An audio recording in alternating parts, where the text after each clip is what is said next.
All right, so I know what you're thinking. Where's Spark 1 and 2? Well, it may be someday, but this came out a couple months ago. I've had a lot of my fun with it, and I wanna show you because I've really been wanting some more Sonic. I'm with a guest. Say hello. Hello, everybody. This is Mace. He's Do you see the car? Something's happening. Yeah, there's a car in this one. There isn't a car in any of the other ones. They've enhanced their world. Something like that, yeah.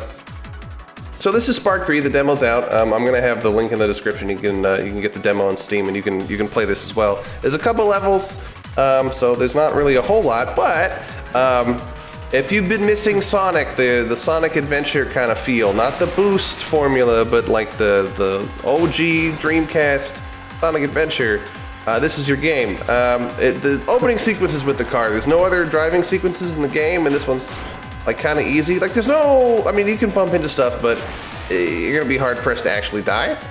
I'm digging the Eurobeat though. Your thoughts? I was like, this is a very Initial D moment. Yeah, you can drift. The buttons are kind of messed up in this sequence. Sometimes they work properly, sometimes they don't. But it's a demo, and well, not to jump on the gun, but Spark 2 is a very polished game, so I expect this and more to be fixed as the game goes on. No, I agree. It should be fixed probably after the demo, but it's still Eurobeat. First time seeing it. Initial D. The entire game is not like this. I want to stress. Oh, there we go. Yeah, the drift is actually on, I think, the X button in this, which is why I plummeted into the wall. Yeah, no, this is. There's loops. It's a very weird place. That's another thing. All the loops are manual, so you don't. It's not like Sonic where you hit the boost pad and it does it for you. You gotta like aim yourself in. You're gonna hear me make a lot of comparisons to Spark 2 because I played that game a lot. Like straight up, I don't care what anyone says. Spark 2 is a fun time to blast through if you got like 2 or 3 hours in an afternoon. Yeah. Okay. So I don't know why, but every time this level loads up, it chugs a little bit. So that's like not my recording software. I don't know. If you load this level again after the first time, it doesn't do that weird stuff. But no more chugging. No more chugging. Yeah, no more chugging. What he's chugging, I'm not sure, but I'm not sure either. I don't know if you've noticed. I'm also going to make a lot of stuff to Sonic Adventure. Make a lot of comparisons, especially Sonic Adventure 2. You may notice some homages, if you will, to Sonic Adventure. You're gonna talk about your addictions, yes. Well, like, do you get it yet? Do you see the similarities? I see the similarities, of course. So I've actually gone through several save files since this point, and one of the things that's a little annoying is that all the tutorials are there every time. That can get a little annoying, but it is a demo. It only does it once, and they're all short. There's no Alma Chow, so the music in here, what's here already is fantastic. It is. This game is made by like one guy in Brazil. He farms out the music to other people. He pays them. That's what he spends all the money on. So if you've ever given him money, that's what it is. So apparently he spent a lot more of his money on the music this time. Because I think with Spark 2, I don't know, I didn't get it on release, but with Spark 2, the music wasn't in the game, or at least all of it wasn't in the game. So he reused stuff from Spark 1, which I don't have a lot of nice things to say about. Maybe I'll play that one. It's a really long game. It's like too long. I'm like, the first couple levels are good, but after the commitment's too much. No, it's like it's not even like too much. It's just I don't want to say it's boring, but like I wouldn't exactly call it tedious. But it's like, you know, this level's taken like 11 minutes. If this was Sonic, I'd be dead already. You know. That game's 2D. That game also wears its Sonic influence on its sleeve. It's a very good looking game. I would say all the games look very good. I mean, like the YouTube quality in this kind of messes it up. I'm not sure what happened here. I'm gonna try rendering out the files again at a higher bit rate. See if I can't fix this. I mean, but even then, even with like it degrading in YouTube, it still looks like a fabulous game. Dude, I bought a 120 hertz monitor. I can't really use it for a lot of games. This game, even with the weird chugging in the beginning, this game is really well optimized. It's a beautiful game in Shout out to that one guy in Brazil then. Well, yes. This is on the Unity engine too. It's so you have to. I know the Unity engine gets a lot of flack, and honestly, I'm kind of sick of seeing it too. But as long as you hit that baseline level of hardware, like you need a dedicated GPU basically. Once you hit that point, I think Unity runs perfectly fine. It's just, I don't know, I think it has high requirements for, I wouldn't call it a basic engine, but a lot of games are made on it, and it's not the most efficient engine by any means. I mean, you're right. As long as it works like really well, I'm good with it. Yeah, no. It's okay, whatever engine. Spark 2 is a fantastic game. It runs really, really well. This one runs better. I don't know if it's because he is using a newer version of Unity, or if he's just got better programming. But either way, so far I'm very impressed. I'm spoiler alert, I'm ready for more. I will be buying his game when it comes out. I don't know if he does pre-order, but it's gonna take him a while. He's one guy. It's one guy in Brazil, and we appreciate you for everything you do, buddy. Yeah, he's a funny guy, I gotta say. But even just the game looks phenomenal. This is one of the. It's not a test level. It's they're in Spark 1 and 2. The games are stage to stage. So you basically pick your stage and you go and you do each one as you do them, right? Here he decided to do I hate to bring up Sonic Unleashed, but he did like a sort of Sun and Moon medal thing, but rather than have Sun and Moon medals, you just need to do enough of the challenge maps in order to get to the next area, which would be the next. Did you just faceplant in the game? Yeah. See, I didn't understand what the arrow meant. So you have it may not appear like it, but you have a lot of control in this game. Like, you have a lot of room to fuck up, but you also, like, once you, I would say, okay, so this game is a lot slower than Spark 2 by design, mostly because I believe, in terms of programming, if you move too quickly, you have to check collision all the time, and if you move too fast, the collision will break. So I think that's to avoid having to deal with collisions. I think that may also be why the game looks a lot better, because it's ever so slightly slower. I have yet to find a way to like really boost my way through. Well, I don't really boost in. There's some tricks you can do in Spark 2 that you can't do here to make yourself go really fast, really quickly. I mean, even if you can't do certain things, as long as the game is enjoyable, and at the end of the day, you can say, I actually really like the variety. This map is perfect too. So there's a couple of different other, I guess, game modes, if you will, that you can do. So this one's a collection, basically. You find the tokens, right? They're all over a map. The map is interesting. So far, the maps that are available that you do this in are interesting to traverse through. There's points where, I should mention there's combat in this game. Now the combat in Spark 2 was, it was there. It has some depth to it, but basically once you figured out the correct power up with the correct move, so you basically have a light and a heavy attack. There's not a lot of room for experimentation. You'll pretty much just start matching the best combo you can for every situation once you figure it out. Here, there's a little more depth. There's like a shop too. I haven't bought all the upgrades. Of all the testing I did on this, I haven't done everything, right? I haven't grinded out all the bits to get those little. I wouldn't expect you to. Right. So those little things you pick up. The rings have a purpose in the game. Those are the rings. I think if you get a lot of them, you get health back.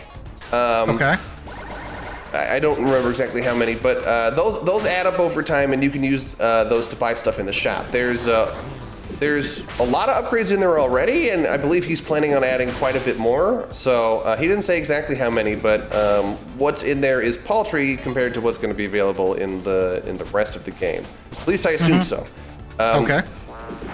I go through the shop at some point, so we'll look at that when we get there. But okay, I'm interested in this. See the upgrades and see what you can do. Okay. It was very clear from the second game that he really wanted to do like a Devil May Cry style fighting system with like, I don't know, maybe like a Metal Gear Revengeance kind of deal if you've played that game, but it was not there. And I'm going to be honest, I'm rather happy that instead of trying to flesh out the combat system more, he focused on the speed levels, which yeah. You see, if to interrupt myself for a second there, you'll notice I launched myself off that ramp. If you jump at the end of a ramp, you can get additional height, and you have a lot of mid-air control.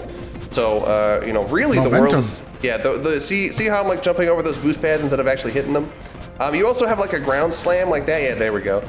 And you can also like charge in the air. It's sort of like the spin dash, but not really. I mean, you showed that off a couple times now. It actually looks interesting. It's like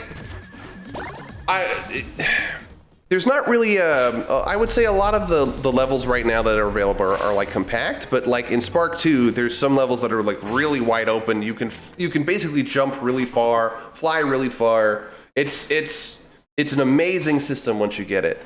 Also, there's a high score system, so I mean, if you want to beat your time, you can totally do that.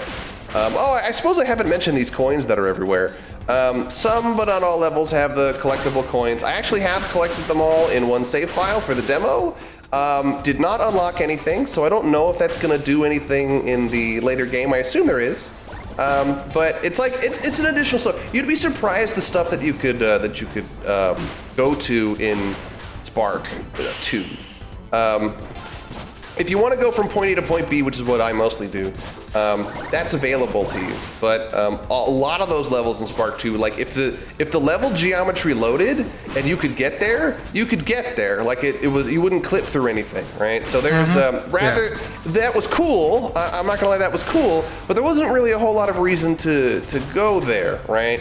In the first level of Spark 2, you can like jump off the roofs because they're all ramps, and you can get some distance, and being able to see the cars moving up close is pretty cool, but didn't really serve a lot of purpose. Now, he added a bunch of these coins everywhere, which,